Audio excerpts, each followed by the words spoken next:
Los partidos dominantes como el PRI y el PAN han gobernado durante décadas al tener la mayoría en el Congreso y el Senado, porque su control sobre el Estado les da también el control de los recursos económicos, del flujo de información y de la población, teniendo un control del territorio en complicidad con empresas privadas y gobiernos extranjeros, utilizando al mexicano como un recurso a explotar. Pero esto la población no lo entiende o simplemente se les olvida. El 6 de julio de 1988 llega a la presidencia Carlos Salinas de Gortari del PRI, mediante un fraude electoral solapado por el PAN. En mayo de 1989, los diputados del PRI y del PAN aprobaron el Plan Nacional de Desarrollo de Carlos Salinas de Gortari, que establecía la venta de 250 empresas públicas al sector privado, como Telmex, Mexicana de Aviación, Televisión Azteca, Siderúrgica Lázaro Cárdenas y Altos Hornos de México. El 27 de junio de 1990, legisladores del PRI y el PAN modificaron el artículo 28 constitucional para privatizar el servicio público de banca y crédito, eliminando el párrafo que reserva al Estado la prestación del servicio público de banca y crédito. Salinas entregó 18 bancos, propiedad de la nación, a sus amigos y socios, que hoy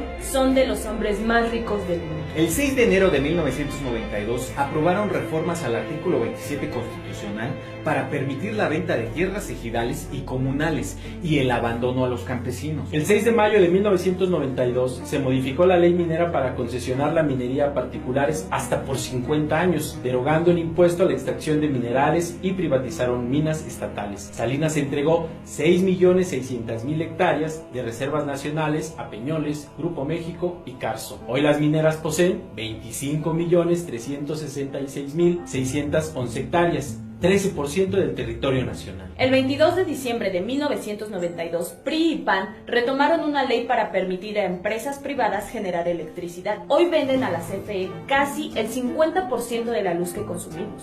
Las plantas de CFE están paradas o subutilizadas y estas empresas reciben 80,000 millones de pesos del presupuesto. El 5 de marzo de 1993, otra vez el PRI y el PAN aprobaron la reforma al artículo 3 constitucional para limitar la gratuidad de la educación pública solo a nivel primaria y secundaria, y se dejó sin presupuesto la educación media superior y universitaria, abriendo las puertas al mercado para crear escuelas privadas. A partir de entonces, cada año se rechaza a más de 300,000 jóvenes que aspiran a ingresar a esos. Para justificar este absurdo, se implantó la mentira de que los jóvenes no pueden ingresar porque no pasaron el examen de admisión, cuando en realidad lo que sucede es que por falta de presupuesto no hay cupo para ellos en los planteles públicos. La matrícula de escuelas privadas creció de 16% a 37%. En pocas palabras, la educación en México se está privatizando y solo podrán estudiar quienes tengan los recursos económicos. 22 de noviembre de 1993. Nuevamente, el PRI y el PAN aprueban el Telecán. Hoy en día, con este tratado, miles de campesinos han emigrado a los Estados Unidos y muchos que permanecen en nuestro país están desempleados. El 50% del campo está abandonado y desmantelado. El 17 de marzo de 1995, el PRI aprobó el aumento del IVA del 10 al 15%. El PAN simulaba estar en contra.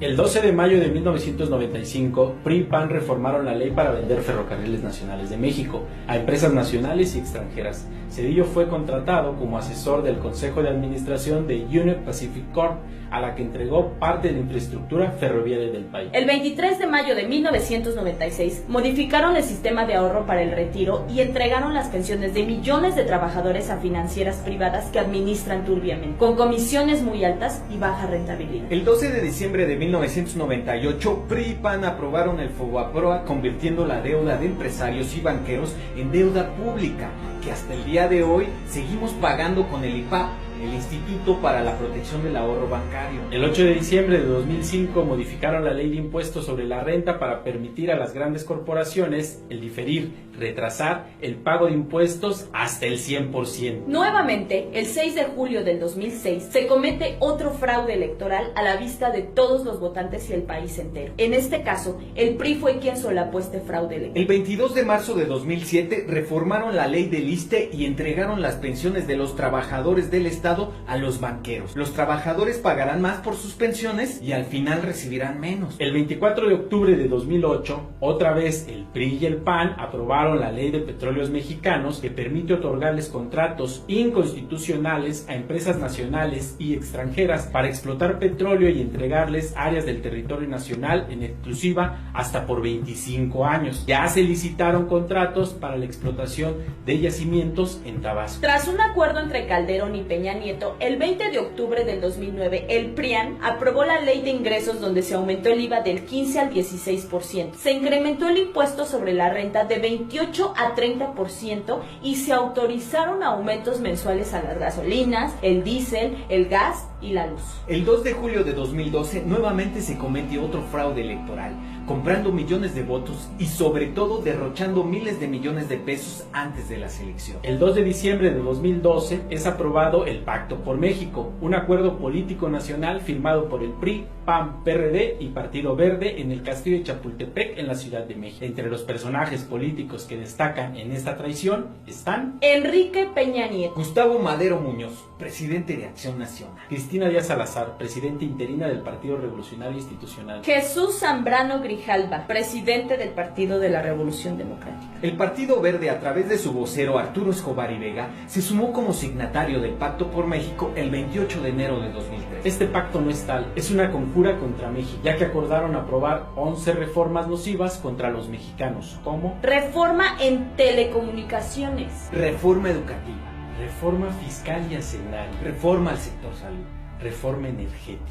la Ley General de Aguas. El 11 de diciembre de 2013, el PRI, PAN, Partido Verde y Nueva Alianza aprobaron la reforma energética, que no es otra cosa que la entrega de las ganancias del petróleo a privados. El 4 de marzo de 2015, el PRI, PAN y Partido Verde aprobaron la Ley General de Aguas, que es la inhumana entrega de nuestro recurso líquido a las transnacionales. La mancuerna PRI-PAN aprueba en el Senado que agentes de Estados Unidos porten armas en nuestro país. Y lo que se viene, la Asociación Transatlántica de Comercio y Sociedad de Inversiones, TTIP, donde el verdadero objetivo es geopolítico. Por una parte, intenta revitalizar la relación transatlántica para contrarrestar el dominio de la cuenca del Pacífico. Por otra, pretenden devolver a Estados Unidos y la Unión Europea el liderazgo en la fijación de las reglas del juego de la economía internacional. En pocas palabras, el PRI y el PAN nos han dado en toda la madre, aprobando el FOBAPROA, el IVA, las privatizaciones, los aumentos a impuestos, gasolinas, luz, gas, diésel y un largo etcétera. Por eso es importante ahora unificar las luchas para recuperar nuestros derechos que nos han sido arrebatados. Sabemos de antemano que hay molestias, pero la lucha es justa. Hay personas que no entienden porque creen que los afectados es solo un sector minoritario de la población. No es así. Ejemplo de esto es que el sector salud está en pie de lucha, al igual que los maestros, los petroleros, los electricistas y muchos más, que ya se dieron cuenta que con las mal llamadas reformas estructurales no hay beneficio alguno. Entendamos que hay que frenarlos hoy. Infórmate Discute, Organízate. y acciónate.